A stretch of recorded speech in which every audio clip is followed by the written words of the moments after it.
तो आप केवल अनुच्छेद 15 और 16 में क्यों रुकते हैं? अनुच्छेद 19 तक पहुंचिए, अनुच्छेद 171 तक पहुंचिए, अनुच्छेद 371 तक पहुंचिए और उसे पढ़िए क्या लिखा है। ये भारत का संविधान बड़ा खूबसूरत है, ये कहता भी है नहीं भी कहता है। भारत का संविधान आर्टिकल 171 171 क्या कहती है विधानसभा के लिए कि कम से कम 60 विधानसभा की सीटें होनी चाहिए, कहती है ना। भारत का संविधान, भारतीय संविधान अनुच्छेद 171 वो कहती है कि विधानसभा में किसी भी राज्य में कम से कम 60 विधायक होने चाहिए, हमारे यहाँ 81 है, कहती है ना। लेकिन फिर वही भारत का संविधान 371 जिनमें कुछ धाराएं हैं जो। नमस्कार दोस्तों, स्वागत है फिर से मेरा एक नया वीडियो में।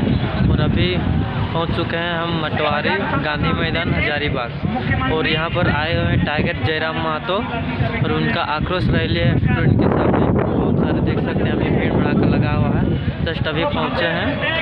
तो चलिए अभी हम दिखाते हैं टाइगर जयराम महतो क्या क्या शब्द रखते हैं और इस वीडियो में लास्ट तक बने रहें। अपनी अर्धांगिनी और आधी अर्धांगिनी के साथ लतरा तो डैम चल गए।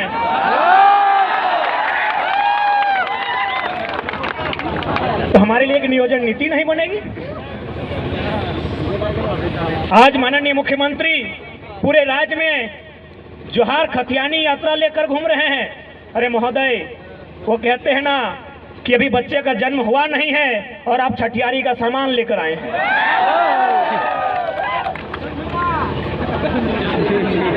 इसीलिए किसी ने खूब कहा है कि जनता से त्रस्त है और राजा साहब सुरा सुंदरी में मस्त है। हमारे छात्र, पढ़ने वाले छात्र, आप गांव में जाइए। मेरे ही गांव से 15-16 स्टूडेंट धनबाद तैयारी के लिए जाते थे। जब से वैकेंसियां रद्द हुई है उनकी संख्या सीधा 2-3 हो गई। हम लोग पूछे कि क्या कारण है, तो बोला दादा कैसे हिम्मत करें, जीवन का 5 साल 6 साल 7 साल जाता है।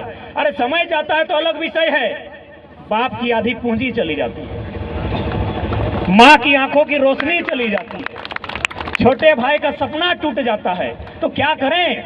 आखिर पढ़ना भी तो इसीलिए चाहते हैं कि एक नौकरी करें, और नौकरी भी तो इसीलिए करना चाहते हैं कि छोटी सी कमाई हो जाए।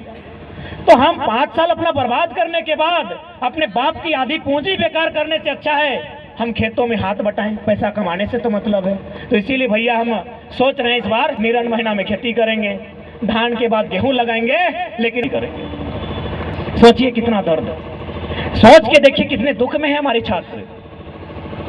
बस एक पॉलिसी नहीं बना है। ये कैसा राज्य है? आज अगर इस राज्य में एक पॉलिसी नहीं बनी है तो सवाल खड़ा होता है इस राज्य के तमाम आईएएस पर, क्योंकि आईएएस का काम होता है पॉलिसी बनाना। और आप अगर इस राज्य में 22 सालों के झारखंड में एक आप पॉलिसी नहीं बना पाए हैं तो होता है, भले आपको बुरा लगेगा कि आप लोग आईएएस है कि गधा है, भले बुरा लगेगा, लेकिन क्या करें, हम मजबूर हैं।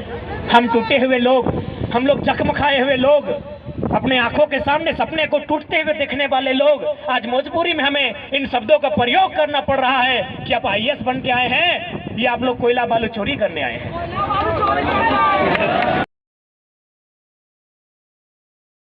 भारत के संविधान में 66वां संशोधन हुआ था। क्या हुआ था?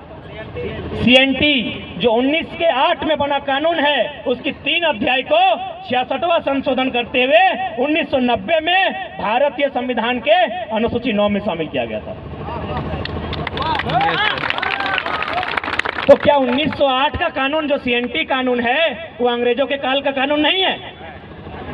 तर्क से बात कीजिए, हम लोग भी पढ़े लिखे लोग हैं, लॉजिकली बात कीजिए कि इसी देश में आजाद भारत में और उसी अनुसूची 9 में, जिस अनुसूची में भूमि सुधार कानून स्थापित किए जाते हैं, कानून नंबर 209 में, भारतीय संविधान अनुसूची 9 में 1990 66वां संशोधन 1908 सीएनटी कानून शामिल किया गया है। तो हम यदि 1932 को आधार मान रहे हैं, और हमने तो स्पष्ट कहा यदि आपको ऐसा लगता है इस भूभाग में अन्य प्रदेशों के लोग अगर रहते हैं और उनका अपने प्रदेश में कोई नाता नहीं है तो आप स्थानीयता 1-2 परिभाषित कीजिए।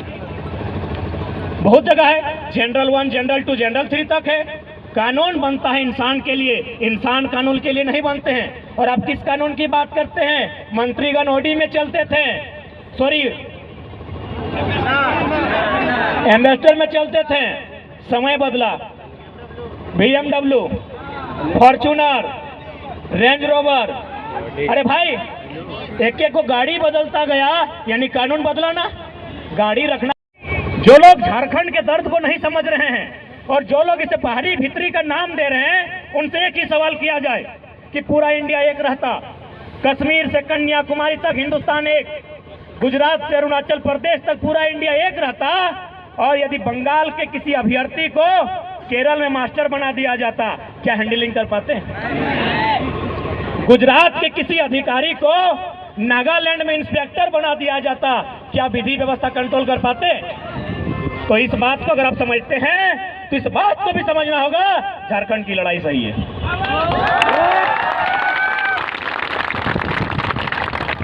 अभी बताइए, यदि बैरियर नहीं होता, राज्यों के लिए अलग अलग नियम नहीं होते, तो आज क्या विधि व्यवस्था कंट्रोल हो पाती? क्या एक मलयालम बोलने वाला केरल का इंसान झारखंड के क्षेत्र में विधि व्यवस्था कंट्रोल कर पाता? नहीं कर पाता। तो इसीलिए हमारे देश की खूबसूरती यही है, अनेकता में एकता, विविधता में एकता, और उसी में ओझल होते हुए दूर होते हुए देखना पसंद करेंगे। हमने किसी का क्या गुनाह किया है? यही नहीं, आज बहुत सारे लोग यहाँ आकर बात रखें बाहरी भीतरी, जी नहीं। जो लोग अगर बाहरी भीतरी का प्रश्न खड़ा करते हैं, मैं उन्हें 2-3 उदाहरण दूंगा। जब ये आंदोलन स्टार्टिंग हुआ था, हमें बिहार मूल के एक हाईकोर्ट के जज ने फोन किया था। उन्होंने धनबाद के एक वकील को फोन किया, बोला उस लड़का से हमको बात कराओ। उन्होंने वकील को फोन किया, वकील साहब किसी तरह मेरा नंबर जुगाड़ किया, हमको कॉन्फ्रेंस में बात कराया। हाईकोर्ट जो कि बिहार मूल के हैं, उन्होंने स्पष्ट कहा कि हम आपकी इस भाषा की लड़ाई में बिल्कुल आपके साथ हैं, क्योंकि यदि सभी लोग यूपी, बिहार, बंगाल, उड़ीसा के लोग अगर भाईचारा के नाम पर झारखंड में कब्जा कर लेंगे तो झारखंड बना ही क्यों था? यह कथन मेरा नहीं है, बिहार मूल के एक हाईकोर्ट के जज का है, जिन्होंने मुझे लगभग फरवरी महीना में फोन किया था, मानव श्रृंखला के बाद। मतलब एक लिखित चिट्ठी जारी होता है कि आपकी सारी परीक्षाएं रद्द कर दी जाती है। क्या कभी ने सोचकर देखा है उसके साथ क्या बीतता है? लोग आश्वासन देते हैं कि उम्र की सीमा बढ़ा देंगे। एक बात बताइए, जो लोग थोड़ा सा टेक्निकल एग्जाम की तैयारी करते हैं, वे लोग अगर उम्र की सीमा बढ़ा दी जाए तो सक्षम है, लेकिन जो लोग डिफेंस की तैयारी करते हैं, उम्र की सीमा बढ़ाकर उन्हें घोड़ा बना देंगे क्या? आज होमगार्ड का मामला हजारीबाग में पेंडिंग है, आज होमगार्ड का मामला धनबाद में पेंडिंग है, वो 2017 की बहाली है। आज यदि आप उनको कह भी देते हैं कि हम आपकी उम्र की सीमा को बढ़ा देते हैं, क्या उन्हें फिर से 5 फीट का हाई जंप करवा सकते हैं? क्या उनसे आप 16 फीट का लॉन्ग जंप करवा सकते हैं? क्या उनसे आप 5 मिनट में 1600 मीटर दौड़वा सकते हैं? तो वास्तव में इनके पास विजन नहीं है, इनके पास मिशन नहीं है, ना इनके पास दूरदर्शी सोच है। इसलिए आज झारखंड के तमाम नौजवानों को, पढ़ने वाले छात्रों को आज एक जगह आकर इस आंदोलन को भागीदारी देना होगा और प्रयास करना होगा। इतना जोरदार हमला हो सरकार पर, या तो सरकार बैकफुट पर जाए या 24 में सरकार कहीं ना रहे।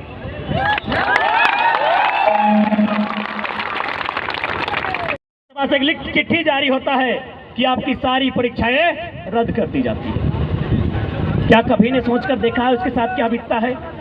लोग आश्वासन देते हैं कि उम्र की सीमा बढ़ा देंगे। एक बात बताइए, जो लोग थोड़ा सा टेक्निकल एग्जाम की तैयारी करते हैं, वे लोग अगर उम्र die सीमा बढ़ा दी जाए तो सक्षम है, लेकिन जो लोग डिफेंस की तैयारी करते हैं, उम्र की सीमा बढ़ाकर उन्हें घोड़ा बना देंगे क्या? आज होमगार्ड का मामला हजारीबाग में पेंडिंग है, आज होमगार्ड का मामला धनबाद में पेंडिंग है, वो 2017 की बहाली है। आज यदि आप उनको कह भी देते हैं कि हम आपकी उम्र की सीमा को बढ़ा देते हैं, क्या उन्हें फिर से 5 फीट का हाई जंप करवा सकते हैं? क्या उनसे आप 16 फीट का लॉन्ग जंप करवा सकते हैं? क्या उनसे आप 5 मिनट में 1600 मीटर दौड़वा सकते हैं? तो वास्तव में इनके पास विजन नहीं है, इनके पास मिशन नहीं है, ना इनके पास दूरदर्शी सोच है। इसलिए आज झारखंड के तमाम नौजवानों को, पढ़ने वाले छात्रों को आज एक जगह आकर इस आंदोलन को भागीदारी देना होगा और प्रयास करना होगा। इतना जोरदार हमला हो सरकार पर, या तो सरकार बैकफुट पर जाए या 24 में सरकार कहीं ना रहे।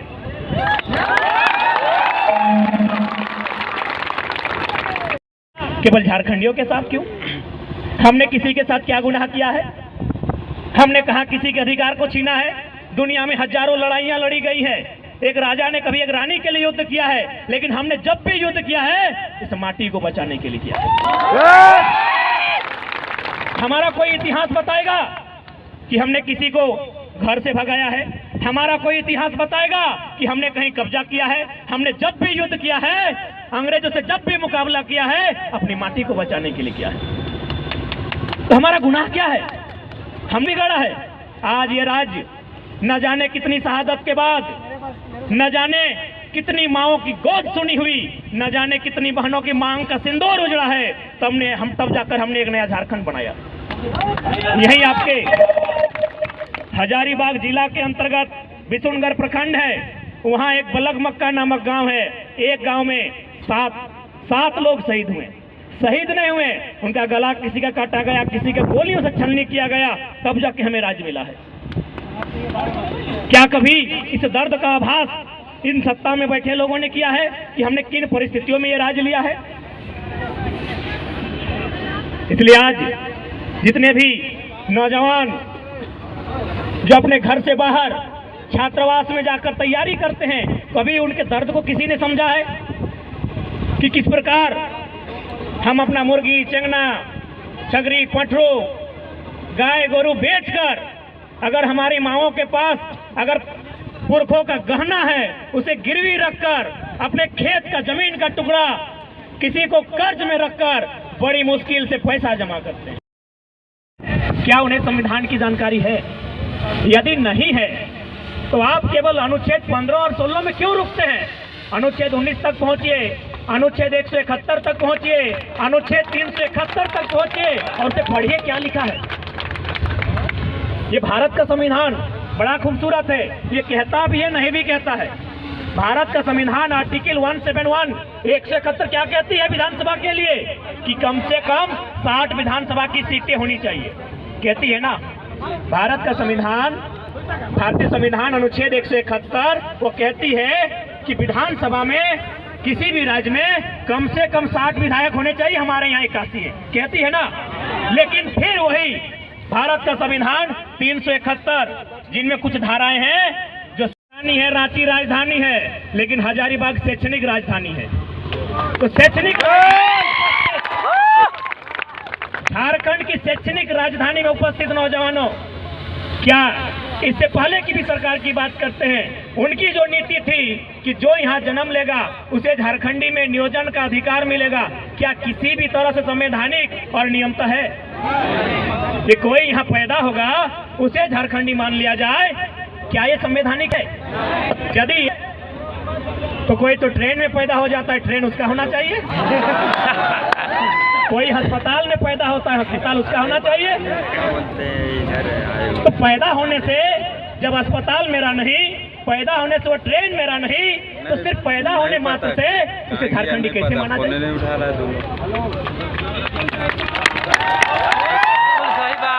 वर्तमान सरकार नियम लेके आती है 10वां बार। अरे हम लोग भी यहाँ जितने लोग हैं, कोई मामा घर से, कोई मौसी घर से, कोई फुआ घर से मैट्रिक पास किए हैं ना। तो फुआ घर से, मामा घर से, मौसी घर से मैट्रिक पास करने के बाद क्या मामा, फुआ, मौसी ने हमको वहाँ अधिकार दिया है? नहीं। तो मात्र 10th और 12th पास करने से पूरे भारत के लोगों को झारखंडी मान लेना कहाँ का इंसाफ होगा? आज लोग बार बार दुहाई देते हैं कि झारखंड की पॉलिसी असंवैधानिक है। एक बात बताइए, ये सबसे काबिल व्यक्ति को, जिसे राज्यपाल कहते हैं, कितनी उम्मीदें थी कि यह राज्य नंबर 1 पर आएगा, लेकिन आज 22 साल बीत चुके हैं। आज अगर इस राज्य के बारे में समीक्षा करने जाए, आज अगर इस राज्य को जांचने जाए, तो ये पीछे से कभी नंबर 2 पे मिलेगा, कभी नंबर 3 पर मिलेगा, कभी नंबर 4 पर मिलेगा। क्या इस दिन के लिए हमने नया झारखंड राज्य लिया था? नहीं। एक बात कहिए, यदि हम कहें बंगाल बंगालियों का है तो दिक्कत है? नहीं। किसी को दिक्कत होनी चाहिए? नहीं। यदि हम कहें गुजरात गुजरातियों का है तो क्या किसी को दिक्कत होनी चाहिए? नहीं। यदि हम कहें महाराष्ट्र मराठियों का है तो दिक्कत होनी चाहिए? नहीं। तो यदि झारखंड झारखंडियों का है तो इसमें क्या दिक्कत है? कुछ नहीं। बिहार किसका है? बंगाल किसका है? गुजरात किसका है? महाराष्ट्र किसका है? तो झारखंड सबके बाप के लगेगी, झारखंड सबके बाप के लगेगी, लेकिन हमारे बाप के लगा क्योंकि हमारे बाप के खून बहल है। हम शहीद का बेटा है, मेरा बाप का झारखंड है क्योंकि मेरे बाप का खून बहा झारखंड बनाने में। आज गवर्नमेंट में बैठे लोग पॉलिसी लेकर आते हैं, कभी पॉलिसी लेकर आते हैं जो यहाँ से 10वां 12वां पास करेगा, कभी पॉलिसी लेकर आते हैं जो यहाँ पैदा होगा। अरे भाई, आप लोग विधायिका के अंग हैं या फिर आप लोग मडारी हैं? आप लोग ताश जुआ खेलने वाले लोग हैं। आज झारखंड के सबसे ऐतिहासिक, सबसे प्राचीन जिला हजारीबाग के गांधी मैदान में उपस्थित सभी नौजवानों को इनकलाबी जोहार। लाख चला लो गोलियां, ये कम नहीं होंगे, शीश कटेंगे लेकिन गम नहीं होंगे। आज पिछले साल भर से लगातार हम लोग आंदोलन, हमारा खाना आंदोलन, नहाना आंदोलन, सोचना आंदोलन, बीते साल भर में लगभग लिखित तौर पर 410 जनसभाएं शायद देश के प्रधानमंत्री अपने जीवन में नहीं किए होंगे। लेकिन आज की यह सभा कुछ नहीं है क्योंकि बीते एक साल में बहुत प्रेशर, बहुत टॉर्चर, बहुत ट्रोल, बहुत हेड झेले, लेकिन कोई हमको डिगा तक नहीं पाया। लेकिन बीते 2 दिन में कुछ घटनाएं मेरे साथ ऐसी घटी, मेरे दिल के बहुत करीब विकास और प्रकाश नामक मेरे 2 साथी थे जिनका आकस्मिक, दोनों 23 साल के थे, उनका देहांत हुआ और हमको थोड़ा दुख लगा, हम दर्द में थे। लेकिन आज अपने दर्द को छिपाकर यहाँ इसलिए आए हैं क्योंकि छात्रों का दर्द उससे लाख गुना ज्यादा है, इसलिए आज यहाँ आए। एक पल तो लगा